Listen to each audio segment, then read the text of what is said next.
Hello and welcome to the midweek edition of the Todd Veinotte Show. I'm Dan Alstrand. Hope you're having a great day. It looks like a little bit of rain in the forecast today. We have showers forecast this afternoon.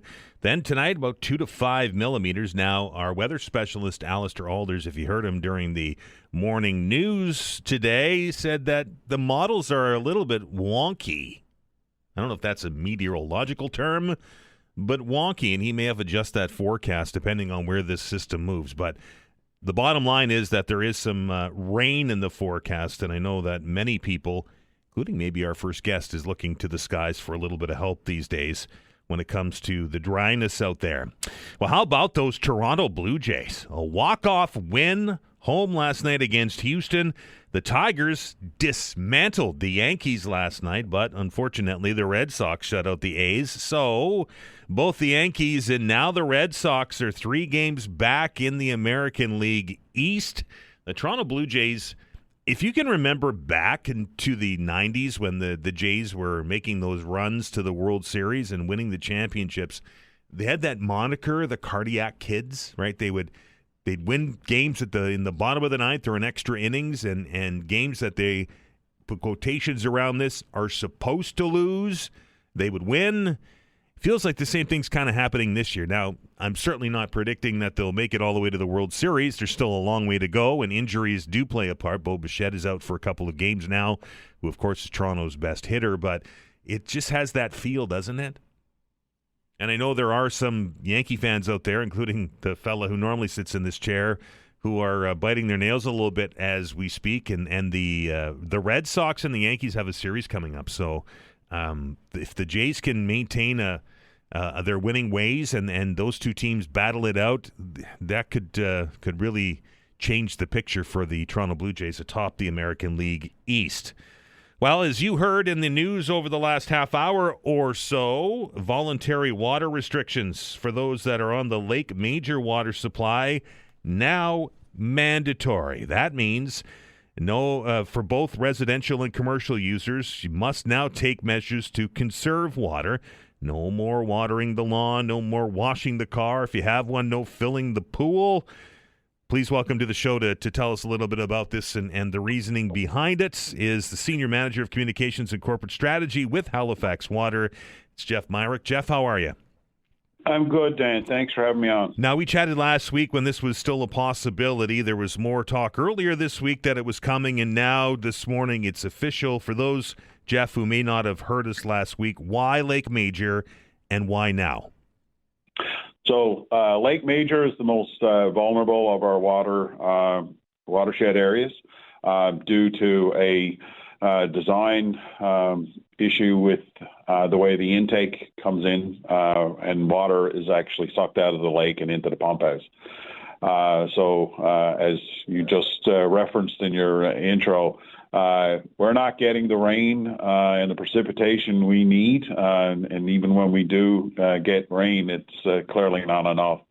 And so the water levels now have gone from the warning stage down to what we would call the mandatory stage 1 phase, which means that everything that was voluntary from restrictions must now go to mandatory.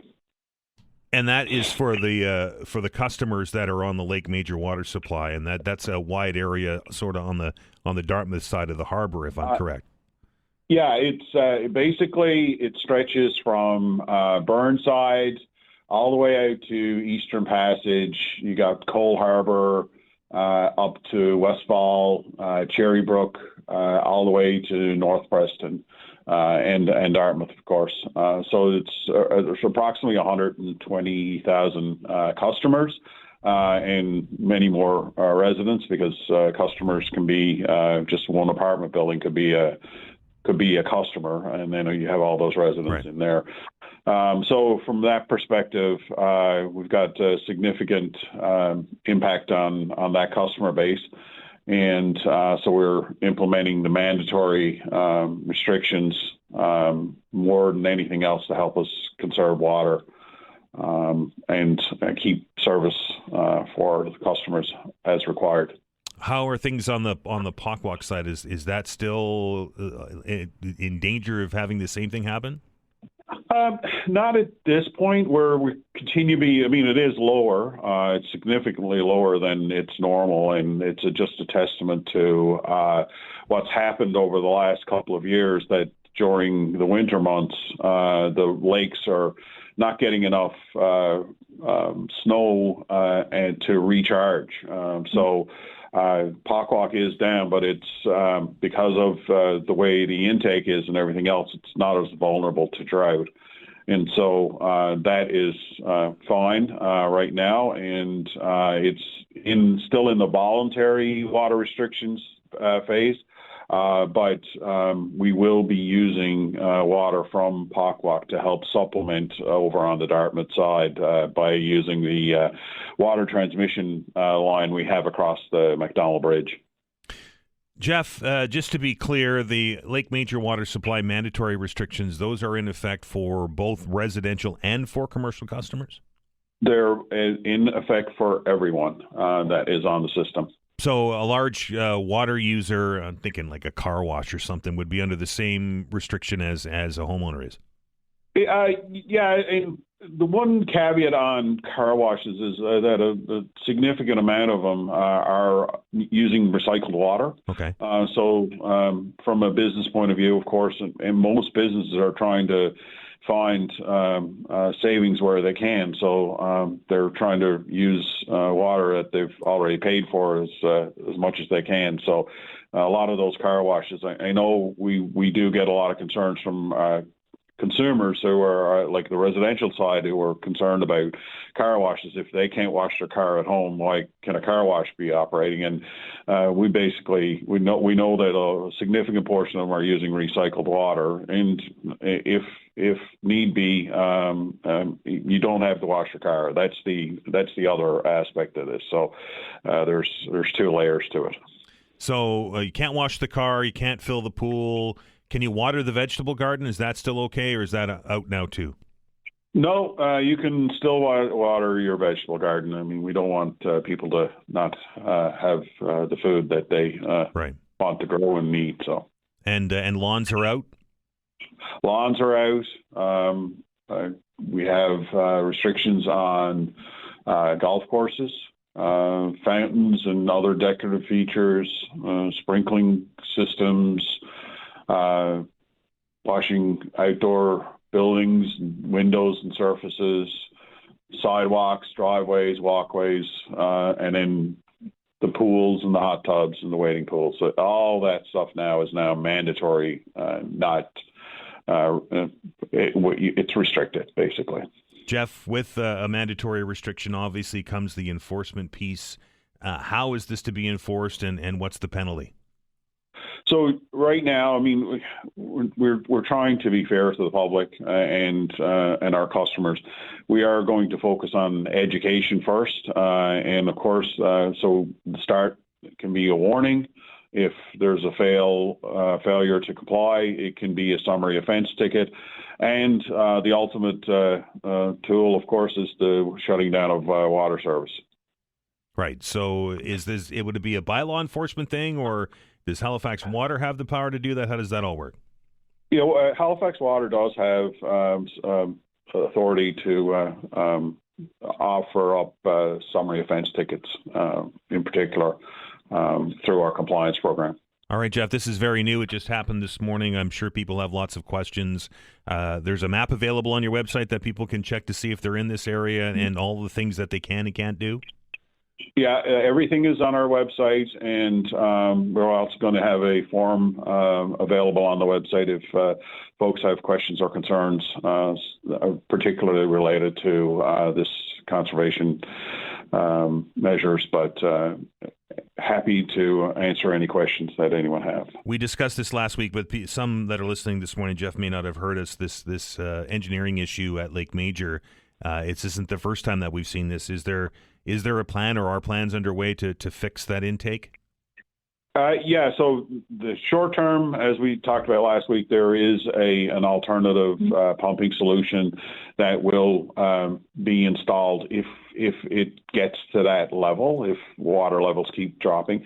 And then longer term, we are currently in the design phase of design, engineering and design phase of what that long-term solution is going to be.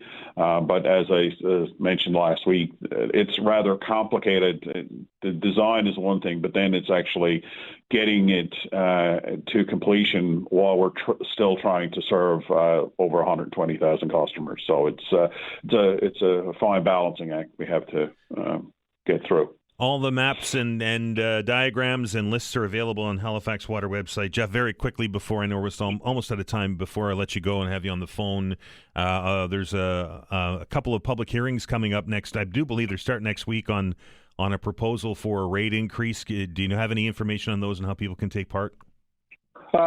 So you can go on the Nova Scotia Regulatory Appeals Board website and get plenty of information. We have information on our website as well. It is a very open and transparent hearing process, public hearing process, and it encourages folks to provide feedback, of course. But it will start next week, we expect a very rigorous hearing and process to go through. Do we know when the approval is scheduled to either come or be denied? Do we have a date for that yet? We don't. The hearing will take place. It starts on Monday, the 15th, and it could go as far as the 19th. But the application itself, we requested the proposed rates would start on January 1.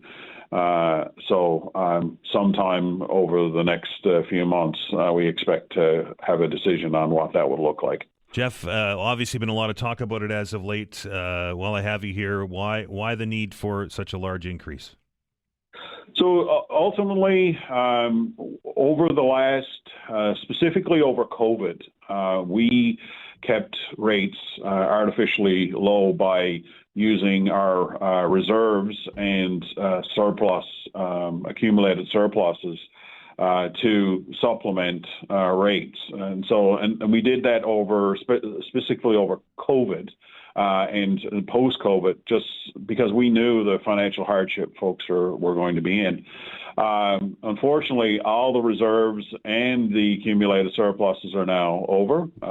We don't have that anymore. And as a not-for-profit utility, we are funded through a cost of service model. So whatever the cost of providing our services to our customers, that's the charge we have to come up with. So our rates now have to reflect where we are.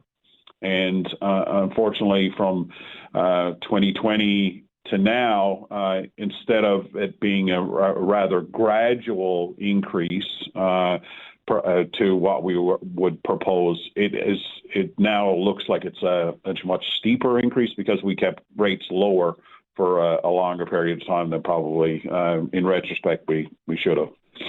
Hearing begins on Monday, Jeff. I look forward to following it, and I'm sure we'll chat between now and the end of the year. All right. Thanks a lot, Dan. That is Jeff Myrick. Of course, the big news this morning is that those that are on the Lake Major water supply, it's a large swath of people on the Dartmouth side of the harbor, Dartmouth, Cole Harbor, Burnside, Cherry Brook, North Preston, Eastern Passage, and a bunch of points in between. Voluntary restrictions that were put on earlier this summer on water usage are now mandatory. You have to do it. You can't fill your pools. No, many of us don't have one, but you can't fill your pools. You can't wash the car. You can't water the lawn. There's a list, of course, of different ways you can help to conserve water. Make sure you run full loads of laundry. Make sure you have a full dishwasher if you do that. Of course, there's the whole, if it's yellow, let it mellow. I don't describe that. Some of you may be trying to have a snack. But there's a whole list of things that you can do. And as Jeff said, they released that today. There was speculation earlier this week it was coming, going to begin as an education piece, but they will and do have the authority to issue a summary offense ticket or even turn off your water if you're caught violating this ban. So information available on Halifax Water's website, on ours as well. And Walk users, you're okay, at least for now. But those voluntary restrictions remain in effect on this side of the harbor for those on the Walk supply. Going to take our first break here on the Todd Veinotte Show on a busy Wednesday. When we come back, Eating Disorders Nova Scotia kicking off some renovations for what will be their first ever physical space in the North End. Eating Disorder Nova Scotia Executive Director Shaleen Jones will be our guest. You're listening to the Todd Veinotte Show. I'm Dan Alstrand. We're back in minutes.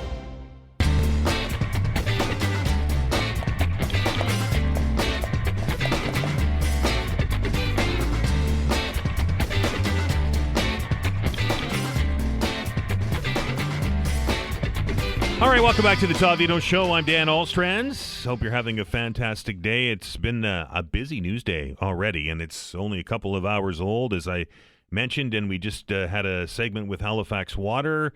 Those of you that are living on Lake Major water supply, so it's over in Dartmouth, and the map is quite extensive. It runs through Dartmouth and into Cole Harbour and out to Eastern Passage and up to Cherry Brook and North Preston and over to Burnside and a bunch of places in between. You can find that map, by the way, on Halifax Water's website if you're curious if you are on Lake Major water or not. But if you are, the voluntary restrictions that were in effect and have been in effect for some time, we talked about them last week, there's been some speculation about them this week, are no longer voluntary. They are mandatory. You are prohibited from doing a number of things that use a lot of water. That includes watering your lawn, washing your car, watering the flower beds. The vegetable gardens are okay, but the flower beds may go without water unless you have some kind of rain capture device that you're using for that. It works for it's in effect for both residential customers and for commercial users as well. I know there were some concerns raised last week when we were talking about these things, about those car washes and things. But as you heard from Jeff Myrick, Jeff, was that they use recycled water. So, or at least for the most part, use recycled water. So if you see a car wash running, it's likely under those rules. Education to begin with. They're not running out with a ticket book today, but they do have the ability and will enforce it. Halifax Water has the ability to do that, apparently, and they will be levying fines if you are in contravention to this order down the road. So things are different in Halifax because we're on the Walk water supply, which is from Walk Lake, or just over there by Hammonds Plains, and the situation different there. This has been a recurring problem at Lake Major, where the intake isn't deep enough, and when the water levels get low, it starts to run out of water. So mandatory restrictions for those on the Lake Major water supply. As I mentioned before the break, there's some excitement happening here in the North End. Did you know? I didn't, before preparing for this, that 1 in 10 Canadians are impacted by eating disorders. That's not the excitement in the North End. What is the excitement is that Eating Disorders Nova Scotia has begun to renovate a building there and are creating their first ever physical space this week. Very pleased to welcome into the studio today to tell, or not to the studio, on the phone, Dan, from Eating Disorder Nova Scotia, their Executive Director, Shaleen Jones. Shaleen, how are you? I'm great. Thank you so much for having us on the show this morning. Oh no, this must be pretty exciting times for you on a pretty serious disorder that affects a lot of Canadians. Now, as I understand it, you guys have been around and helping people for some time, but most of that work happened kind of in the virtual space. And the move forward on this now is that you're actually creating a physical space to help people. That's correct. Yeah, we really ramped up services during the pandemic, and we're able to serve so many more Nova Scotians through virtual programs. But we really know that healing happens in community. And so being able to create a physical space where folks can gather and connect with each other, we're incredibly excited. What kind of services do you offer to people that are suffering through this? Yeah, so we support people kind of along their every step of the way, along the whole journey, from folks who are not sure if they are struggling with an eating disorder, not sure what the name for this is, to folks who are looking for resources for themselves or for a loved one, helping people navigate the mental health care system and providing support for folks who maybe have completed some treatment. So we offer a whole suite of peer-based programs between groups and individual mentoring from a team of trained peer mentors. We offer groups that are run by clinicians. And now with the new space, we'll be able to offer programs that can only happen in person. So we're talking about art programs and cooking and yoga and all kinds of more tactile in-person programs. So it's not necessarily about about being able to talk to somebody about the disorder. This is getting together with people who are going through this a similar path, so to speak, and being able to share their stories and in a community space. Exactly. And I think one of the biggest barriers for folks who are trying to seek care is not knowing where to go or how to get started. And so I think that by having an actual physical space here in the North End, I think in a way that kind of raises the profile of the organization so that folks will know where to go.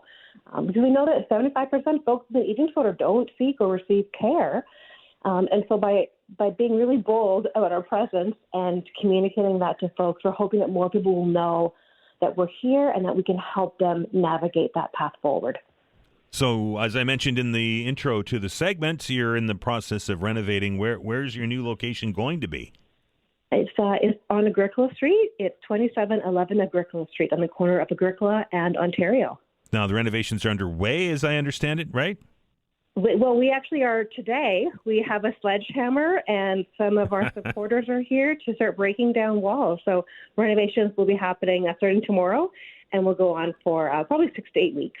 The demo is the best part of renovation. Yeah, it really is. It's the most fun. You get to work out some frustrations and just hit stuff. Now, right. As part of this as well, to support this or to celebrate this new move forward for your organization, you're having an invite-only event tonight, I do believe, and it's and you mentioned breaking down barriers is what this center's designed for, and that's what the focus of this event is. Yeah, right. That's right. Yeah, and like I spoke to earlier, so many folks struggle with an eating disorder in silence and isolation, feeling so much shame, and so we wanted to really open the doors for those conversations to happen, and help people sort out what their next steps are while we're here to support them along that process. So once this new facility is open, I'm sure people are going to want to know how they can take part in it, or there might be somebody out there listening today who may think they have an eating disorder and may be looking for some help. How do they do? What's the best way to do that, Shaleen? Yeah, so they can reach out to us. Our website is eatingdisordersns.ca, so that's a great place to start. From there, one of our team members can help them figure out what their next steps are. We're here, 24/7 to help folks figure that out. And also, we want to give a huge shout out to a local philanthropist, the Walkerwood Foundation, who have made this possible for us. And just another way folks can get involved. We are holding a kind of an online housewarming party, and we have an online registry where we've identified some things that we're going to need for the house, from cozy throws and blankets to art supplies and cooking supplies. So again, if folks want to visit our website, they can follow the links there to check out the housewarming party in the registry. Shaleen, enjoy the demolition. It'll be a mess, but it'll all be worth it at the end. And keep us in the loop once you are up and running and all done, all right? We sure will. Thank you so much. Have a great day. Thank you. Shaleen Jones from Eating Disorders Nova Scotia, beginning renovations today on their new space and 2711 Agricola Street. First time that they've had a physical space. Had most of their work done virtually. Now going to be able to do that in person thanks to a generous donation from the Walkerwood Foundation. Stopping down, taking another break. Blake will join us here in just a few minutes to update us on what's going on in the news. And on the other side of it, September 10th is World Suicide Prevention Day. A conversation with the co-lead and co-founder of Nova Scotia Moms for Compassionate Collaborative Mental Health Care, Nancy Saunders, will be your guest. You're listening to The Todd Veinotte Show. I'm Dan Alstrand. We're back in minutes.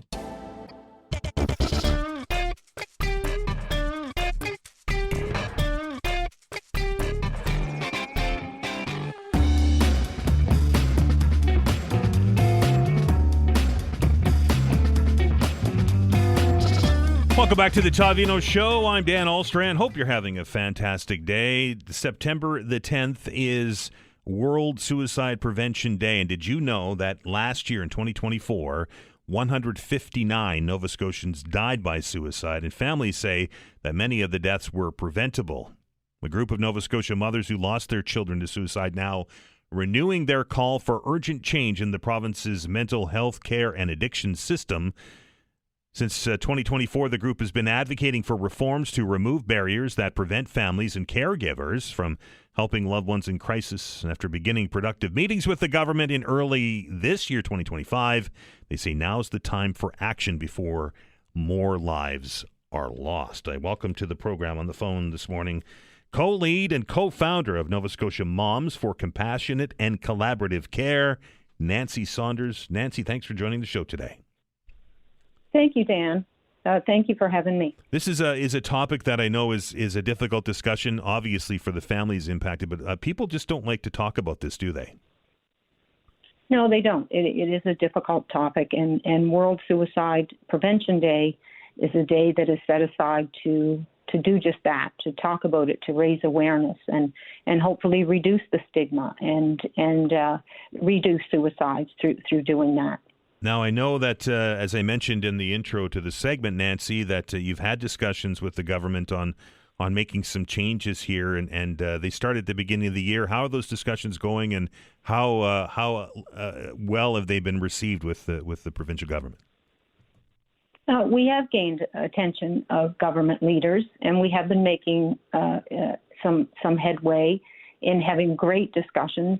Government is making plans for many improvements and have things underway. We are very highly focused on the 4 requests that we made in 2024, in early 2024, which were to amend the privacy law that is preventing vital exchange of life-saving information when those living with serious mental illness are unable to advocate for themselves.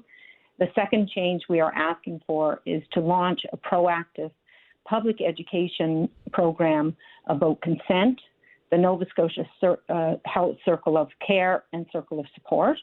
The third item was to introduce and expand the training in trauma-informed care and communication for all of those interacting with individuals who are experiencing mental health challenges and their families and caregivers. And finally, to offer a comprehensive public health education program for individuals, families, and communities to support loved ones who are struggling with mental health and how we can access timely, appropriate care and support in their community. So these 4 items we still are focused on, and we are having discussions. We haven't finished our meetings with government about how we can make these changes inside of mental health and addictions to save lives and to prevent escalations, prevent people going to the ER in a crisis. And, you know, if there's an opportunity here, I would like to explain more in depth about about the issues around consent. Sure. And this particular privacy law. So Nova Scotia has the most restrictive privacy law around disclosure of personal health information without consent. Every other province and territory in Canada has the criteria that they are using is either this or very similar to a risk of serious harm. So a clinician can disclose personal health information without consent when there is a risk of serious harm to an individual or others. And in Nova Scotia, our criteria is that there must be an imminent and significant danger in order for clinicians to have the leeway to collect vital information to save someone's life or to provide vital information to save someone's life. So we do have a consent process in Nova Scotia, and for many reasons, people may not provide consent or they may revoke consent. And a lot of times it has to do with symptoms of their mental illness, or maybe they just think, I'll never need help from a trusted caregiver if my illness gets to the point where I can't advocate for myself. Right. So there is an opportunity to provide a prior consent, but if that consent is revoked or not provided, and someone is in a state of their illness where they can't speak for themselves, they may not be able to provide information that's necessary to the clinician to make a proper diagnosis. And in many cases, this results in a serious risk, and many cases it has resulted in death. What's the age of consent, Nancy? How old before you don't have to consent anymore, or you have your own consent? Yeah, in Nova Scotia, they use the mature minor doctrine, which says that basically anyone 12 and above, or maybe above 12, depending on the site, the clinician's assessment at that time, right, can be mature enough to provide consent or revoke consent. We are mostly talking about adults here, right, although we are having discussions around all of these processes with minors. All of the moms that work in this group lost children to suicide or support loved ones who live with serious mental illness. And every one of those moms, in several attempts to help their children or to gain information that they would have been able to, so that they could have helped their children, every one of those moms were denied information about the consent process. We were not told about it. We were basically told, you can't speak to us. You can't provide information. We can't provide information to you because your son or daughter is an adult. And this is why one of the things we're asking for is a very comprehensive public education program around the importance of consent. And we're asking for it to be introduced much earlier. Right, because based on, sorry, Nancy, but based on the list of asks that you have as part of this program, it feels like a lot of that's based out of a lack of information available to families and caregivers. Absolutely, it is. It is. There's a real absence of information for families who are struggling to help their loved ones, and even after individuals can be diagnosed with a severe mental illness and are being cared for and supported by their families, these families are still denied information that can help keep their loved ones safe and on track and prevent relapses. So it is a very, very serious problem. So we are seeing improvements. We are seeing a genuine desire to make some significant changes, but we need real action by this government.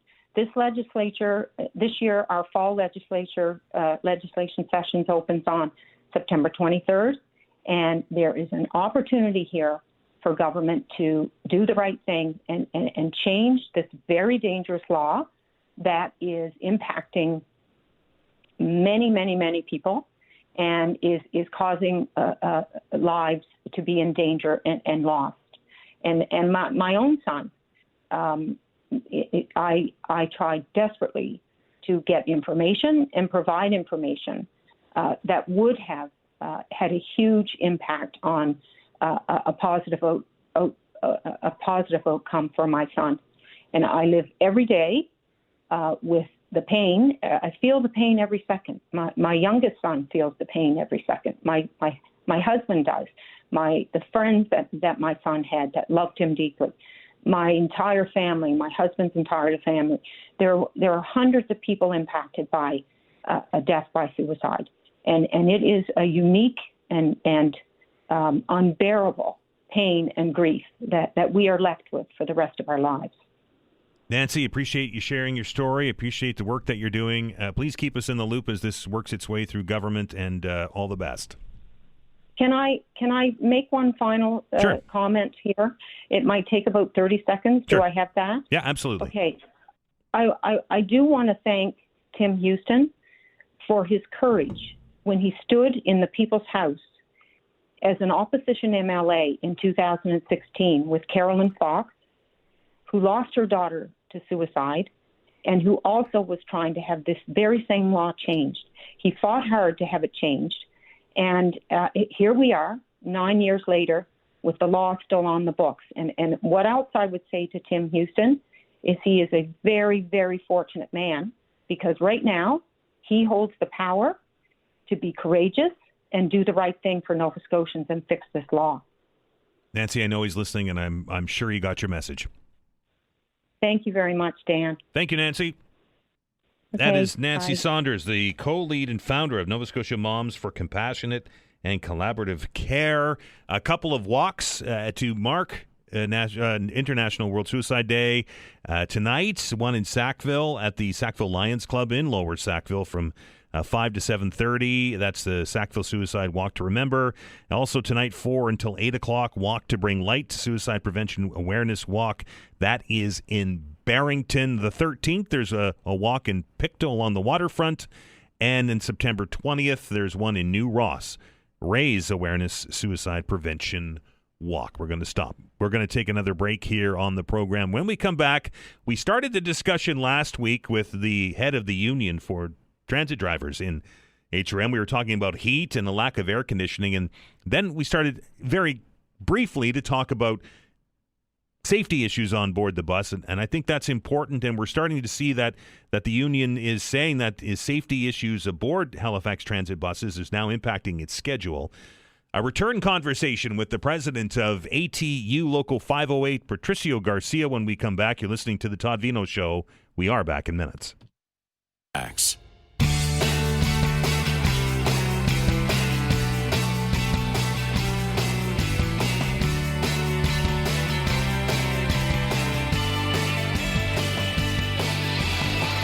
Welcome back to the Todd Veinotte Show, and just as a programming note, it is Wednesday, of course, and that means that after the news at 11, we will be opening up the telephone lines to our good friend and our doctor. John Gillis will be joining us to answer your medical-related questions. If you have a question for Dr. Gillis, a perfect opportunity to get it answered, so make sure you call in early to avoid disappointment. House calls will happen right after the news at 11. But before that, as I mentioned just before the break, we kind of touched on this a bit when we had our discussion last week with the president of the union that represents transit workers here in Halifax. But another story came out last week, or maybe it was this week, and it kind of touched on some of the things that we discussed with the union president and added some stuff to it. So I thought that we should further that discussion with Patricio Garcia and see what this is all about with regards to these safety concerns for bus drivers on the streets here in Halifax and HRM. Very pleased to welcome the union president, the ATU Local president, Patricio Garcia, to the program. Patricio, how are you? Not too bad, Dan. Yourself? I'm not too bad, sir. Now, we kind of touched and broached this yesterday or last time we chatted, I think it was last week, on safety for drivers on board the bus. But the CBC story that came out last week is relating that some of these safety concerns that I know you've been raising for a long time and that the union's been raising for a long time are leading now to some delays in service and delays in the schedule. Is that true? 100%. We actually had an incident this morning where we had a operator that was spit on, and that operator was very shaken up and went home. So there was a delay in service this morning. I'm still checking on what route that is, but I got a report at around 9 o'clock this morning. So Patricio, we chatted about this last week. You said that drivers have a screen now, but that doesn't prevent incidents from the one you described from happening. Correct. The shield does not go all the way to the windshield. So if somebody can get their hand around the front of that shield, they can certainly spit towards the driver.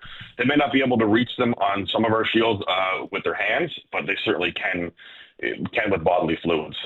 That is something that there's a design out of Toronto. It's called the Bus of the Future, something that the ATU Local 113 in Toronto has been working on. That is a design that completely encloses the driver's cabin that would actually prevent a lot of that from happening. So. Now, data that was shared at the Halifax Board of Police Commissioners last week showed that physical incidents on the buses and ferries and at the terminals has risen over the last few years, but verbal and racial incidents have doubled. Incidents involving youth have risen 6 times over. Is that what your union members are telling you? 100%. When it comes to the racial incidents, we're hearing a lot more of that. There's, as the diversity in the city grows, the diversity in the workforce is growing. And certainly, a lot of our members are being targeted. We're also seeing a lot of passengers that are being targeted on the bus as well. I mean, certainly we are a multicultural city that's becoming more multicultural every single day, and that's a wonderful thing to see. But there's a lot of racism being thrown because of that, and that's not good for the person that it's being thrown at, either the passenger or the operator. It's certainly the mental what it does to someone mentally is quite jarring. It could certainly lead into a huge depression for some people. So we've seen a steady increase there. When it comes to the youth, we're seeing a lot more youth that are hanging out at transit terminals. The province last year introduced the expansion of the student passes for all schools. So now it's grades 7 to 12. Every single student has a pass. So we're starting to see more people on the buses. In particular, 2 terminals have been identified as having issues at them. One is the Dartmouth Bridge Terminal, and the other one is Lacewood. At the Lacewood Terminal, there's a police officer that actually goes in that's there right when school closes and is there for a few hours, because there's been a steady increase from 2 issues on the terminal and on buses. We're also seeing a police officer at the bridge terminal during those same times when Dartmouth High gets out because of those issues. So, it's certainly becoming quite a bit of a problem. Is this these incidents you describe? Is it directed towards the transit operator, or is it just kids fighting with kids and that kind of thing? It's both. We've had kids fighting with each other on the platform and on buses. We've had kids that have directed verbal and physical assaults towards the operators and towards other passengers. So that has steadily increases. We're seeing a lot more kids hanging out at night. So even outside of school, they're basically using the terminal as their hangout spot. We're seeing a lot of them that are coming there. They're going there to smoke cigarettes, smoke marijuana, whatever the case is, drink, because they're doing that in the bathroom. They've increased the presence of security and mobile supervisors that are now stationed at the terminal to have these people chased out of there. So it's 100% directed towards passengers and the operators, and along with some of the youths are starting to get into fights themselves.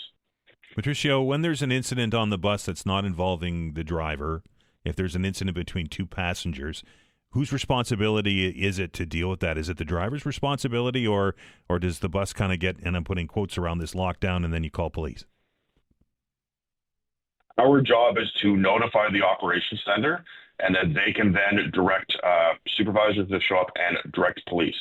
Our job as operators are not to leave the seat because us getting involved in the incident can further either injure us or something can happen where we do something that like that could be seen as something that's something that is aggressive. So our job is just to notify the operations center and have police and the supervisor show up. We're not supposed to leave our cabin. The unfortunate part is that some of these incidents are happening when the drivers are leaving their bus. So they're seeing stuff that's happening on the platform. They're seeing stuff when they're loading wheelchairs. We have quite a bit of incidents that are happening on our Accessibus fleet. Those operators can be a little bit more vulnerable because they're actually in the back. They're in the back of the Accessibus quite a bit, making sure that passengers are strapped in. So if there happens to be a fight that breaks up between 2 passengers on an Accessibus, our operators, are there doing a job trying to strap in a wheelchair, and now they're in the middle of this fight and they're trying to get out of it, trying to get to a place where they can actually call for help. So, what's the solution here, Patricio? Is it time that we have transit police or something along those lines? I think we absolutely need to have some kind of an increased security measure. So we've talked to the police and the commissioner of safety, Bill Moore, about some increases that we'd love to see. One of the things that, we had mentioned is more ride-alongs with police. And this is like random ride-alongs where a officer gets on at a random location and an officer gets off at a random location. So it's something that the public would never know when you're going to see a police officer. They're just getting on a bus and then they're getting off a bus. Have it be in the middle of Sackville or over in Dartmouth on Portland Street or downtown. The problem is that HRP, they're also seeing a shortage of officers. So a lot of their officers are overworked the same as our operators are because of the shortage that we have on our end, right? Right. So, I think the end result is to have some kind of a transit enforcement or have a way that the supervisors here have the ability to enforce more of a penalty on the riding public if they're causing a disturbance, if they're causing an assault, if they're getting into it with passengers and with other drivers. Out of time, Patricio. I appreciate you joining the show and sharing with us today. Yeah, thanks for having me on. That's Patricio Garcia. He's the president of the union that represents transit drivers here in HRM. I'm almost at a loss. We're trying to get people to ride the bus. We've identified that scheduling and some of the issues that happen with reliability of on-time performance. But if you're finally convinced to ride a bus and a violent incident happens out on that bus or in the terminal while you're waiting for a bus, what is the chances of you going back onto that bus if you can avoid it? Probably not very much. You're going to jump back in your car, right? Wild. Absolutely wild. Time to stop. Blake's going to update us on what's going on in the news, and on the other side of it, time for house calls. Dr. John Gillis will be here. If you have a medical-related question, 902-405-6000, 1-877-801-8255. House calls after the news. Facts.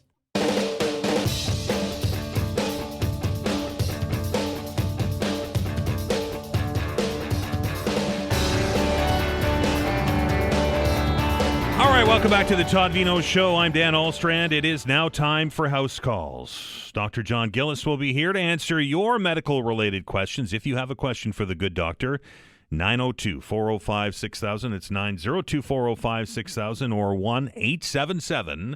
1-877-801-8255. We welcome the aforementioned Dr. John Gillis to the program this morning. Dr. John, how are you? Doing well, thanks. I watched the game on Saturday, the women's game at the World Cup. Another dominating win, this time on Scotland. Yeah, no, it was good. Advanced to 3-0, advanced to where they need to be, and it's exciting. Quarterfinal is Australia, correct? It is. I'm heading over tomorrow night. Nice. I will be there. It will be something to watch. If you haven't watched it, and I'll be honest, I didn't ever played rugby, and wasn't a big thing in the area where I grew up. And I'm still trying to learn it, but it's fun to watch anyway.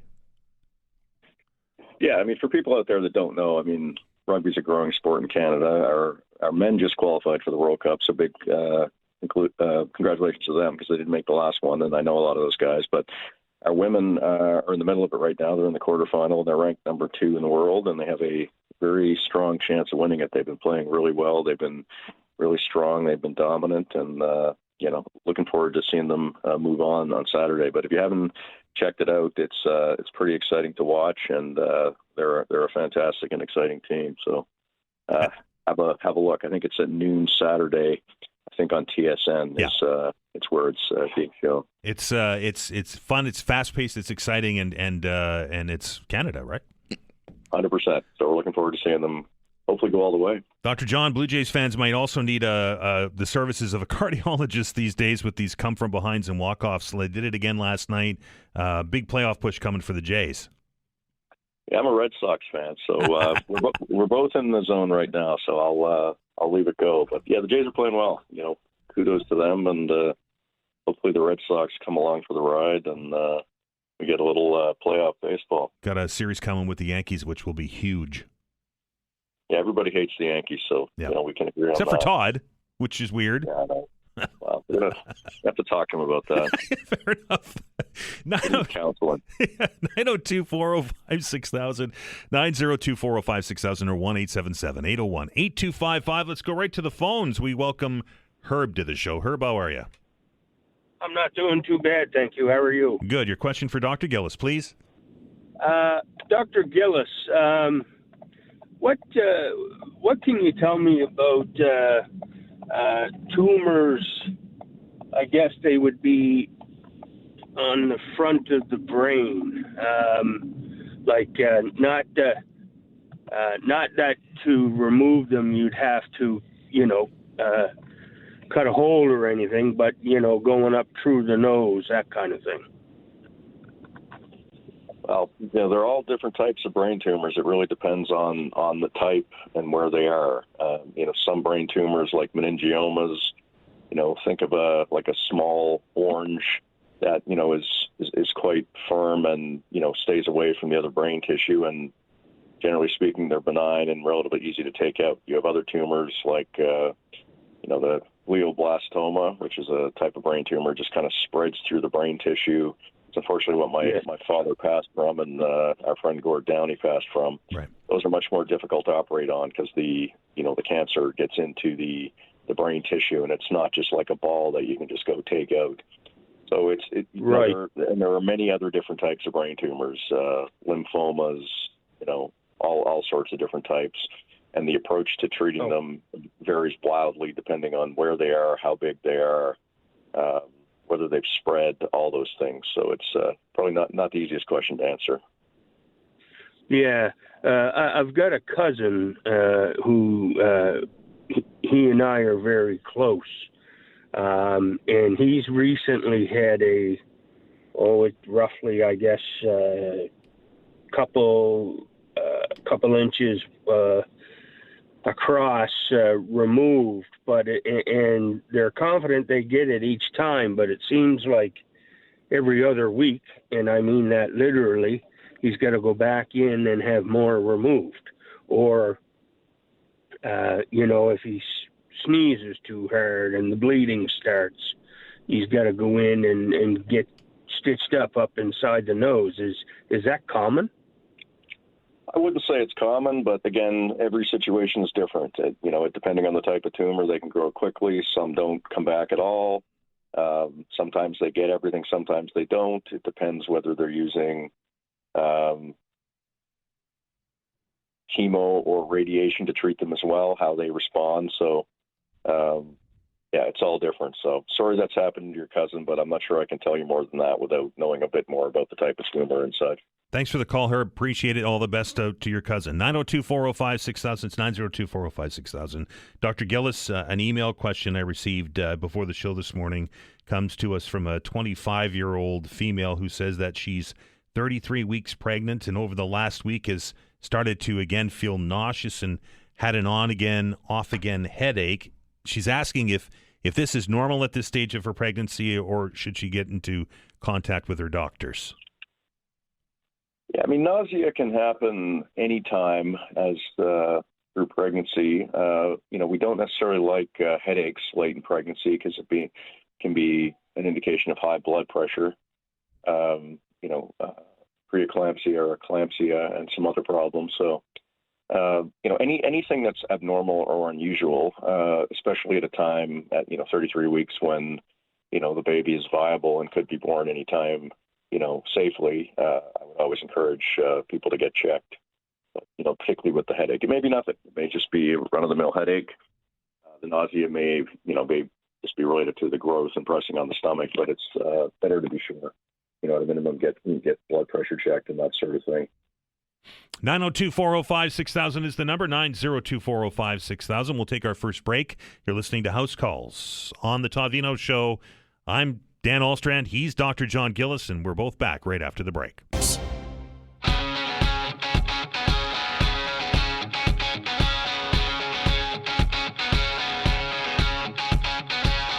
All right, welcome back to the Todd Veinotte Show. It's House Calls. The telephone number is 902-405-6000. It's 902-405-6000 or 1-877-801-8255. If you have a medical-related question you'd like some advice from the doctor on, here's a perfect opportunity for you. Again, those telephone numbers are 902-405-6000 or 1-877-801-8255. We welcome Caroline to the program. Caroline, how are you?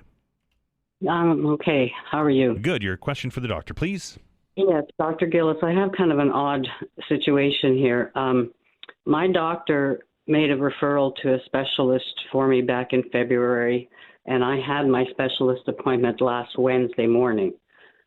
The specialist sent to my doctor, and I should also mention, my doctor, during the natal day weekend, I received correspondence by courier that she was going to be dropping me as a patient, but that she would continue follow-up with me for 3 months.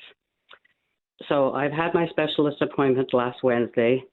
My specialist sent to my doctor the prescription, the referral for the prescription, and I've been waiting for that to be sent to my pharmacist.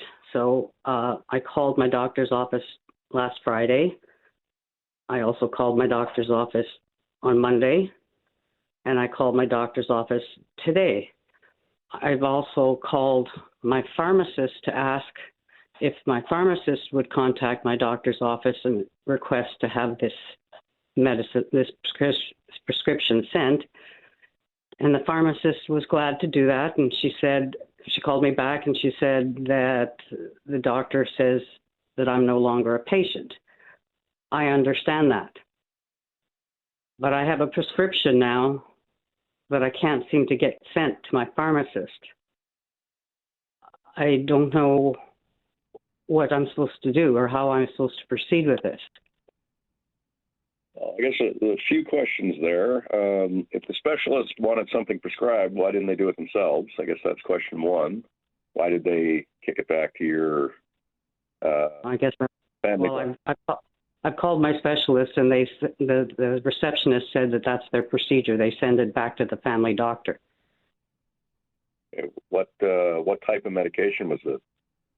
Hormones. Okay, that seems odd.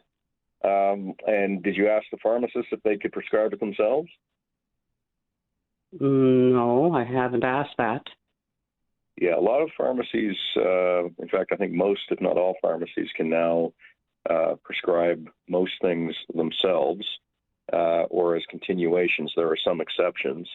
I would check that with the pharmacy.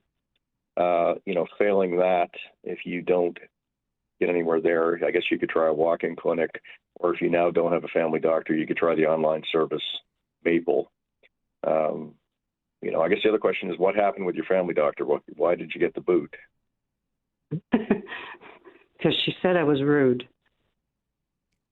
I'm sorry to hear that. I think generally, if there was a referral that was sent and there was a continuation from it, it would be nice if they could continue with that. But I obviously can't make them do that. So I guess that would be. Can I get my specialist to send this prescription directly to my pharmacist? Oh, of course, if they're willing to do that, that's the question, right? So I would call them back and say, look, I don't have my family doctor anymore. Can you send this prescription directly, and I'll figure the next one out. Ask the pharmacist if they can do it, and then failing out, a walk-in clinic or Maple are probably your 4 options. Hope that helps. Okay, thank you. Thanks, Carolyn. All the best. 902-405-6000 is the number, 902-405-6000. Dr. John, I got an interesting question here for you. I don't know if this was said tongue-in-cheek or not, but it reads like this. It says, my wife is 29. She's an occasional smoker and a drinker. I'm 30. I don't smoke or drink, and I'm active. She never gets sick, even during the pandemic, and I'm sick twice a year at least. What's going on? Yeah, that's, could be a couple things. Maybe despite her fondness for the Odd Players Light and Captain Morgan, maybe she's heavily vaccinated and the person sent the message is not. Right. But I think more likely it's random. I'm gonna jinx myself. I get pretty lucky, despite constantly being surrounded by people coughing and sneezing on me when I'm at work. But by keeping up with immunizations and trying to eat well. But maybe I'm just lucky. It's fairly random how people, you put people in a room and some of them get sick, some of them don't. I mean, we all have stories from the COVID era where, we were somewhere being as careful as we could, and 3 people got sick and 3 people didn't. And even the degree of illness varies wildly. So, generally the principles are the same. Wash your hands, wear a mask when you can, keep away from sick people, and keep up with your vaccines. And, some of it is random, some of it is luck, but, you want to optimize the conditions as best you can. That's the way to do it.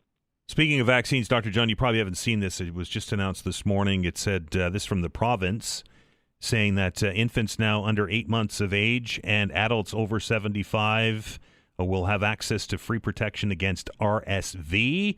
Today, Nova Scotians 75 and older can book their free RSV vaccine through pharmacies and public health, with first appointments for Monday the 15th. Primary care providers will begin offering the vaccine in November. I guess my question is, obviously it makes sense that those 75 and older will get this vaccine for free, but is RSV prevalent in infants?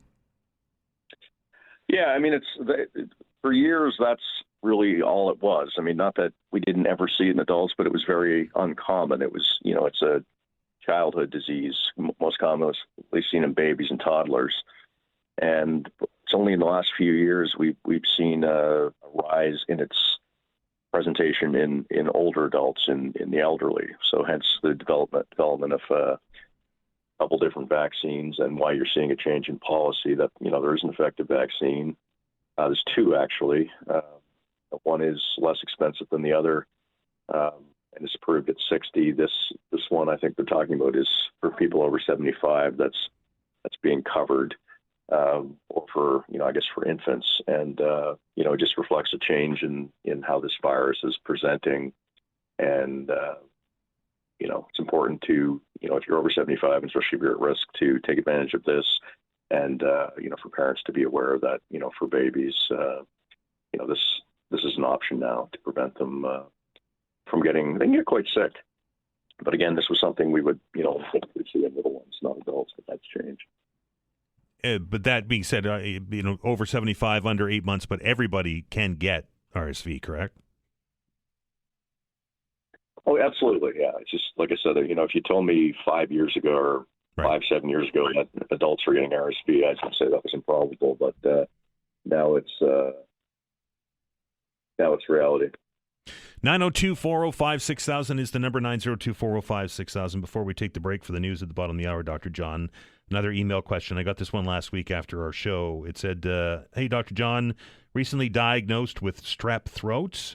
I went to the doctor and got the antibiotics. Fever's gone, throat's getting better, but I've developed blisters and sores on my tongue and on my bottom lip, and I've developed spots on one of my arms. Is this the result of strep throat? And will the current course of antibiotics work on this, or is this something else? Well, it could be a rash that people get from strep. It could be the fact that this was not strep and was a virus, and you have a post-viral rash. So in either case, they usually resolve on their own, especially if the strep has been treated. The question is, was the strep swabbed and confirmed, or was it based on symptoms or supposition? But either way, unless there's something serious with the rash, or it's blistering, or I guess they said it was blistering. Unless it's getting worse or spreading or getting red, right, they're usually self-limiting and they go away. So there's the potential for a rash as a result of strep throat. Yeah, absolutely. Is it prevalent? And the reason I asked that, Dr. John, and I think we probably talked about this before, but I was a yearly strep throat guy, and then all of a sudden I haven't had it and I'm knocking on wood here, for years and years and years. Does your body get immune to it, or is it random? How does that work? Well, I guess it's sort of the same thing I just said. I mean, a lot of people truly have strep throat and need antibiotics for it. Right. Does your body, as your tonsils grow or whatever, can it become less likely? It can. A lot of the time, what is diagnosed as strep throat is not strep throat. It's a viral illness, and people get checked on penicillin for no reason. And, as you age, your immunity may improve, and you don't get the viruses anymore. So it's a tough question to answer. It could be either. 902-405-6000. It's 902-405-6000 or 1-877-801-8255. We're going to stop, take a break. Dr. John's here on the other side of it. You're listening to House Calls on the Todd Veinotte Show. I'm Dan Alstrand. We are back in minutes.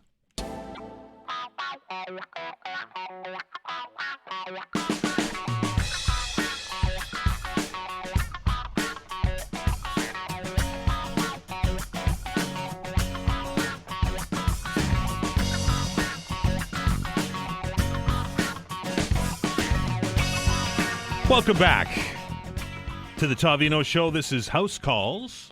Our telephone number is 902-405-6000 or 1-877-801-8255. Dr. John Gillis is here to answer your medical-related questions. Again, those numbers, 902-405-6000 and 1-877-801-8255. And just a quick note, I know a number of you are unable to call and have been sending emails, and we'll do our best to get those to the good doctor. But obviously, sometimes there's context that's needed in these things, and if you give us a call, it's probably the better method to get the answer that you're looking for.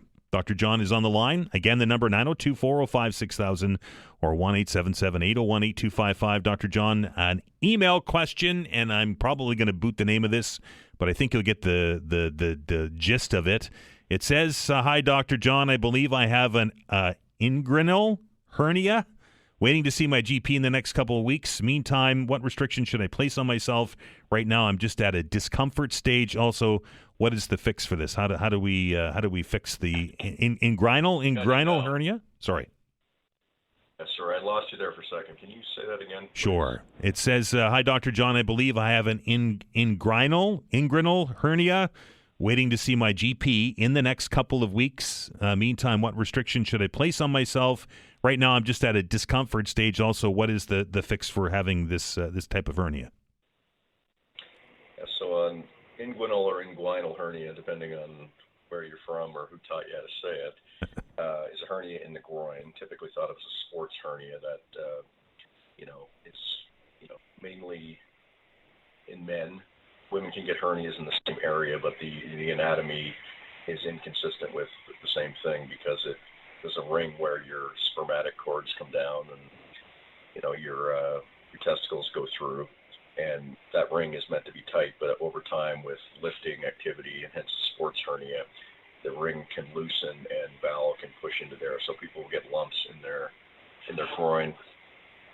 When they start, they can just be irritating and uncomfortable. Usually you can push them back in and you don't feel pain. That's literally what a hernia is, something that pushes out where it's not supposed to be. I had one in my belly button, which is another common source, and got that fixed. So the initial treatment for these is, strengthening. You can get support belts for hernias that help apply pressure to that area to prevent the bulging. The ultimate fix is surgery. Sometimes with mesh, sometimes without. And, it really depends on how bothersome it is. I mean, if it's starting to bother, it's usually good to get it assessed, even if it's not ready to be operated on, such that if it does get worse, you can, you're already in the queue and have somebody who's, aware of you and can help get it fixed. 902-405-6000, 902-405-6000 or 1-877-801-8255. That's the telephone number if you have a question for Dr. John Gillis. Again, we got an email question here, Dr. John, and this one comes to us from Paul. It says, please ask the doctor when diagnosed with an aneurysm, what are things that can stop the aneurysm from getting worse, and when is surgery needed? I'm not sure if where this aneurysm is, Dr. John. I know you can get aneurysms in your brain, you can get them in your lungs, and Paul would like to know if we can stop it from getting worse, and when do we operate? Yeah, I mean, that's a little too general. An aneurysm is an outpouching of a blood vessel, usually arterial, but not always, which can, lead to weakness and rupturing. I mean, we think of them in the brain. They're small, but if they rupture, they can be deadly. Another common one is the big the aorta, the big vessel in our abdomen, which, is meant to be around, between 2 and 3 centimeters in size. If it gets over 5, it can be at risk of rupturing, and we see those happen from time to time, which is a catastrophic thing. It's been made a lot easier to diagnose quickly with bedside ultrasound and awareness. But so to answer the question, it depends on the type of aneurysm. The little ones in the brain, are often just anatomic and are there. The ones in the abdomen will grow over time. The key to all of it is good vascular management, which means control blood pressure, control cholesterol, and a relationship of risk factors with diabetes for just general vascular decline. Any of those things, if you're smoking, stop smoking.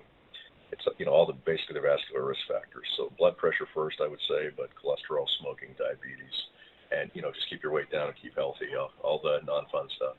Dr. John, are you more susceptible to aneurysms? Is it genetic, or is this something that can just happen out of the blue? The reason I ask that is I have a history with them, and I'm curious about myself if I'm more susceptible to getting an aneurysm because it's in my family history.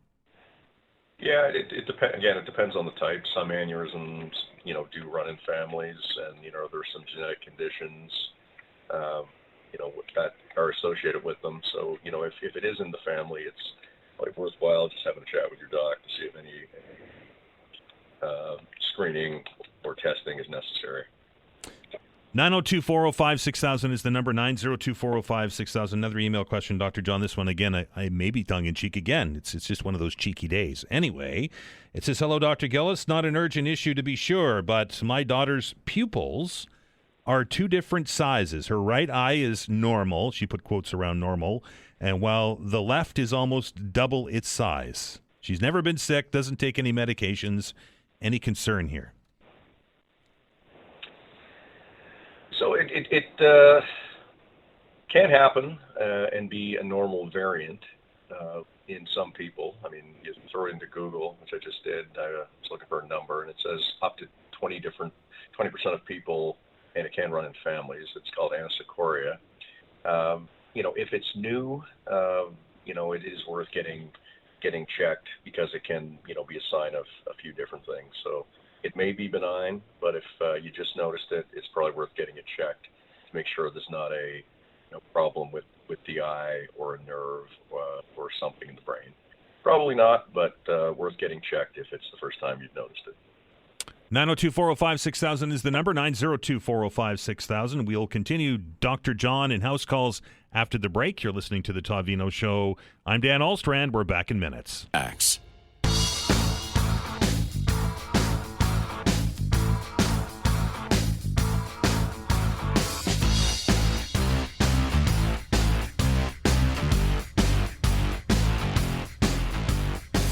Welcome back to the Todd Veinotte Show. It's House Calls. He is Dr. John Gillis. The telephone number is 902-405-6000. It's 902-405-6000 or 1-877-801-8255. Just a few minutes left in the segment. If you've got a quick question for the doctor, here's a perfect opportunity. Some lines open for you, 902-405-6000 or 1-877-801-8255. We go to the phones and welcome Gerald to the show. Gerald, how are you?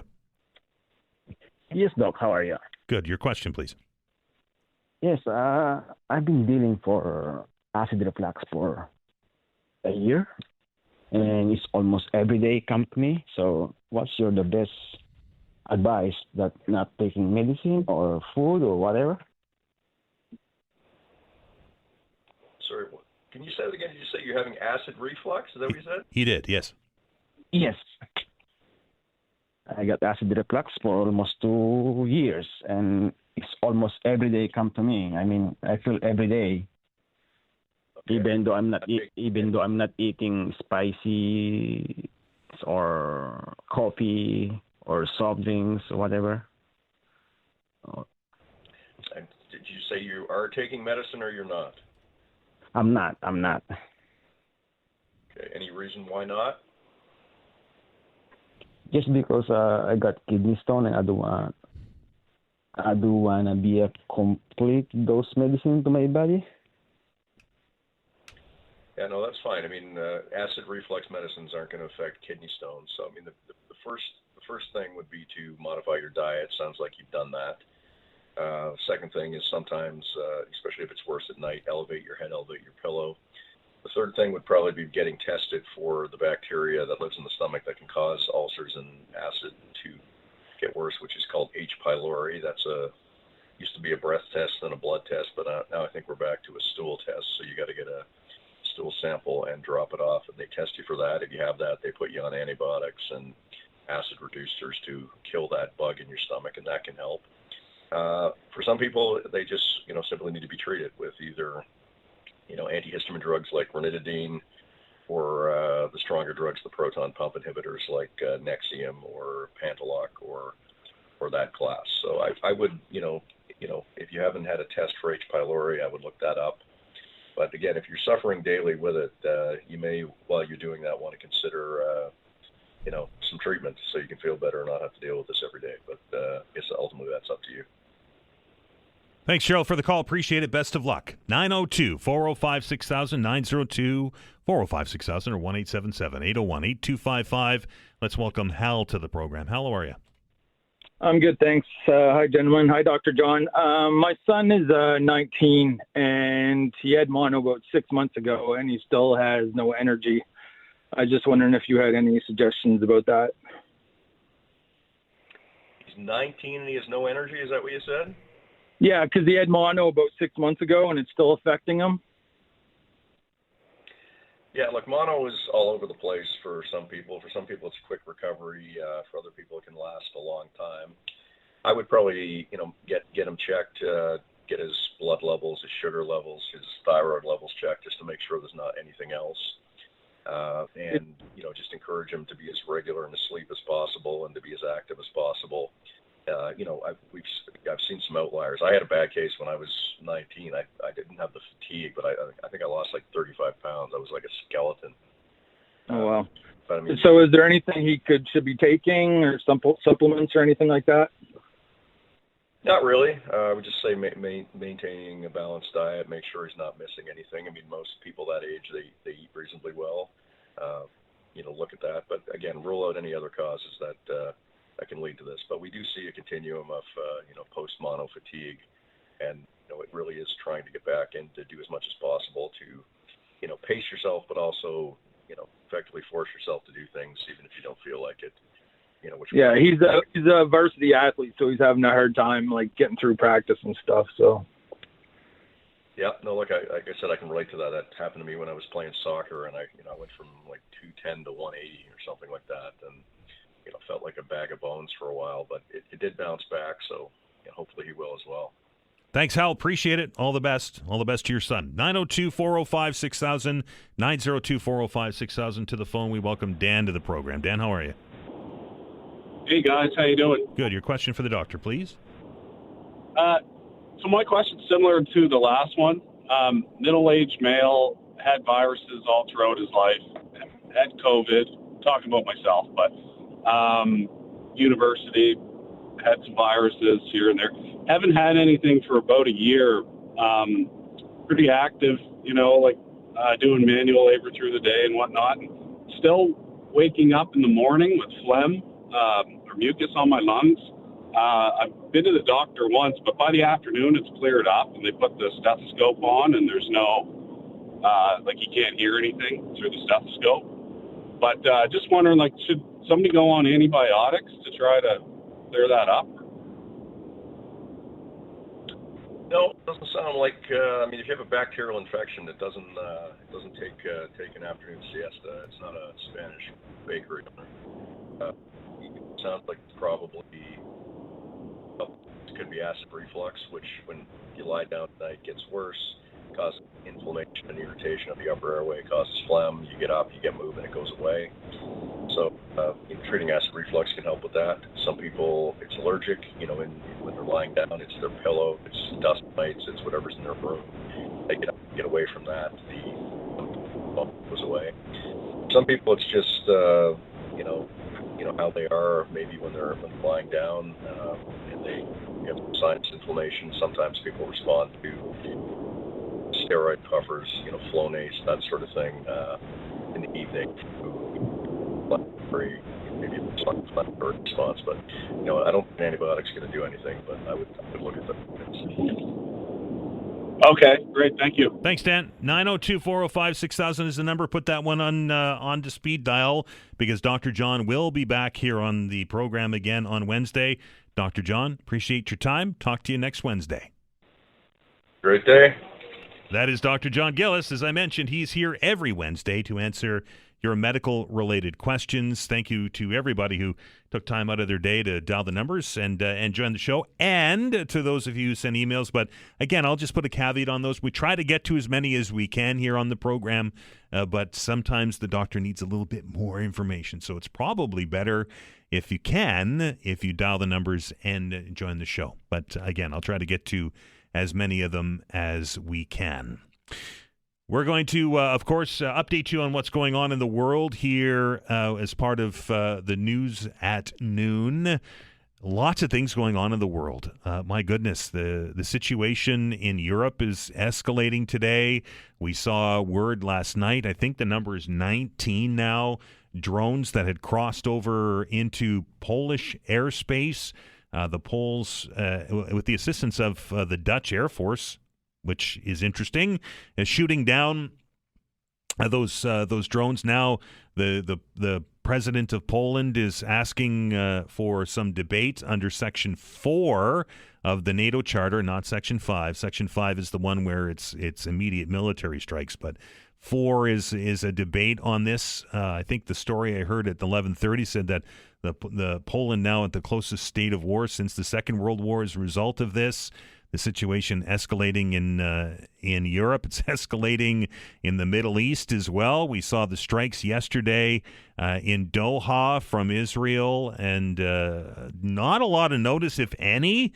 I'm still not completely clear what exactly happened and if the President of the United States was involved in it or was told by Israel about it or was told by his own military about it. He put out a long missive on his social media platform overnight saying this call was made entirely by Benjamin Netanyahu to violate the airspace, to violate the jurisdiction of, to violate the sovereignty of Qatar and strike Hamas leadership inside that country. And now I'm just seeing coming across the wires here, more airstrikes are underway, this time in Yemen, again being blamed on Israel, if blame is the right word. The world is exploding, as the word or as the song from the late 60s is told us it was happening then. It's happening now, and bringing things back here to HRM. We're going to open up the telephone lines, of course, after the news at noon here, and I'm curious to hear from you. You can talk about whatever it is on your mind. That's the beauty of the open hour. But we did an interview earlier today. A couple of interviews, actually, that may be of interest to you. One of them was with the president of the union that represents transit drivers. Apparently, these data is showing that violent incidents on board buses or at terminals is on the rise, particularly with youth. Youth numbers up well over 6 times. And drivers are the target of some of it. Sometimes it's passenger-on-passenger crime, but it's affecting the schedule now. I think Patricio told us that an incident happened just today, just before he came on the air with us today, where a bus driver was spit on, and that driver shaken up, of course, and home for the day, so that throws the whole schedule out of whack. What to do with transit? I think I mentioned it at the end of the interview today that, you know, we're spending a lot of time and money trying to get people to ride transit, to get out of their cars and get on a bus. You know, I'm looking out onto Robie Street right now with a transit lane on either side. The big complaint with transit in the past has been its reliability, has been its on-time performance, its comfort with the air conditioners, which we talked about last week. But this safety issue, I think, is probably going to be the biggest issue coming and moving forward. If we're trying to get people to ride a bus, and these kind of incidents are happening, even if it isn't impacting you, it certainly makes everybody on board the bus feel uncomfortable. And it's a good enough excuse that somebody that got out of their car to get back onto a bus and then to have this happen is going to go back to their car. Is it time that we institute a transit-style police? I don't know if security guards are enough of a deterrent. Is it time to put police officers on Halifax Transit buses? And, of course, the big story that broke just before 9:30 this morning, mandatory water restrictions are now in effect for those that are living on the Lake Major water supply over in Dartmouth. That includes Dartmouth, Cole Harbour, out to Burnside, out to Eastern Passage, up to Cherry Brook, and up to North Preston, in an area encompassing that. 100,000 customers, I think the Halifax Water spokesperson told us. Your thoughts on mandatory water restrictions as we continue to see all of this dry weather? That and a whole lot more coming up. The open hour will be underway right after the news. The lines are now open if you want to get in early, 902-405-6000 or 1-877-801-8255. The open hour after the news. X.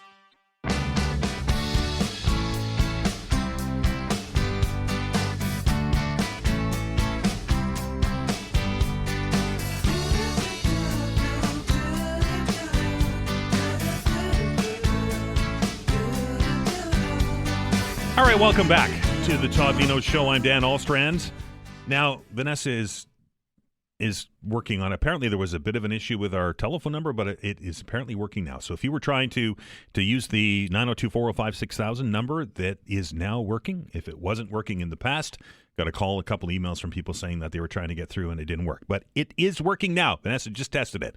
902-405-6000 is the number, or 1-877-801-8255. Boy, there's a lot of things we can talk about out there.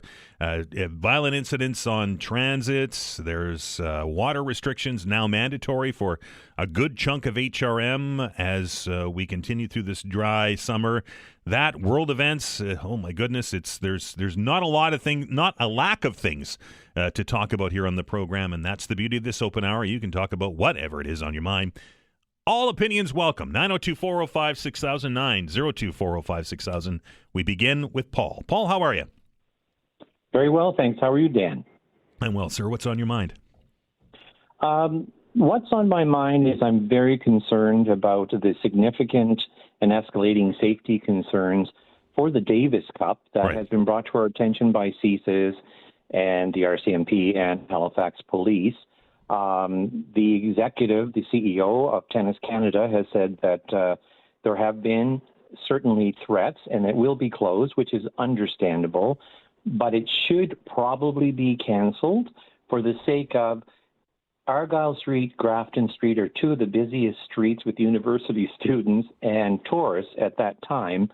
I think that it's really irresponsible for a tennis match not to be canceled and jeopardizing people's safety here in HRM. Now, Paul, is it going to be played behind closed doors at the Scotiabank Centre, or is it changing venues? Because that's the way I read the story.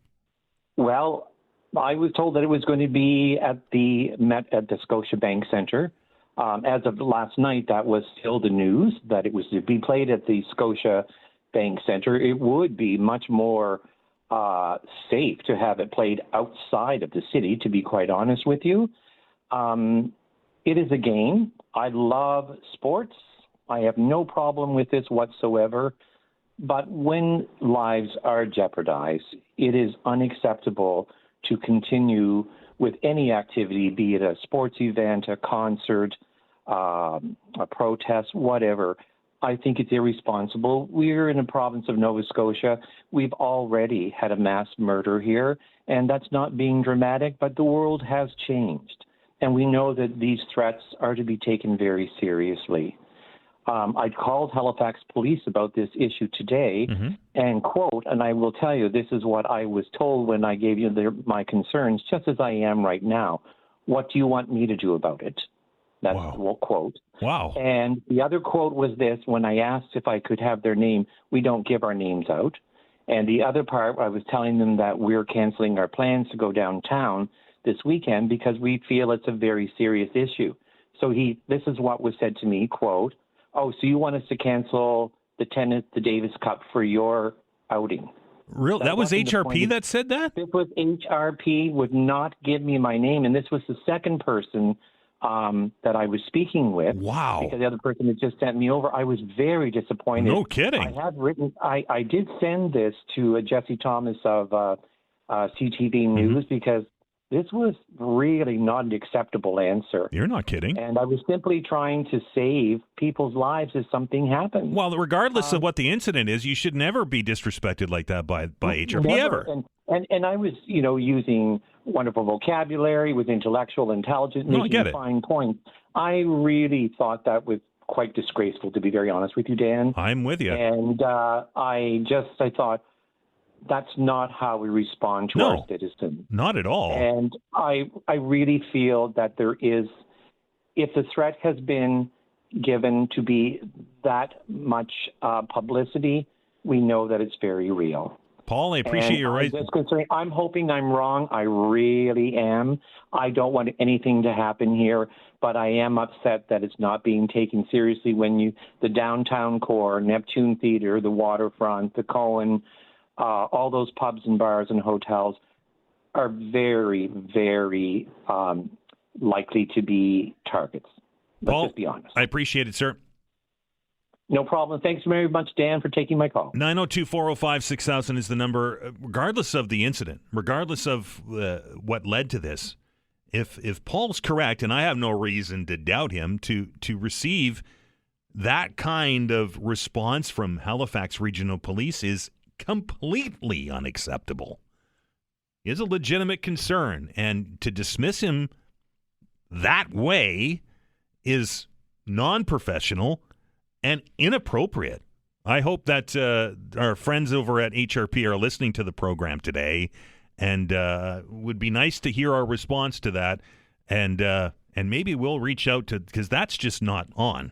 Maybe we'll reach out to the chief and see if that's the way that all of their responses are to concerned citizens, regardless of what the issue is. I know this is a hot button issue.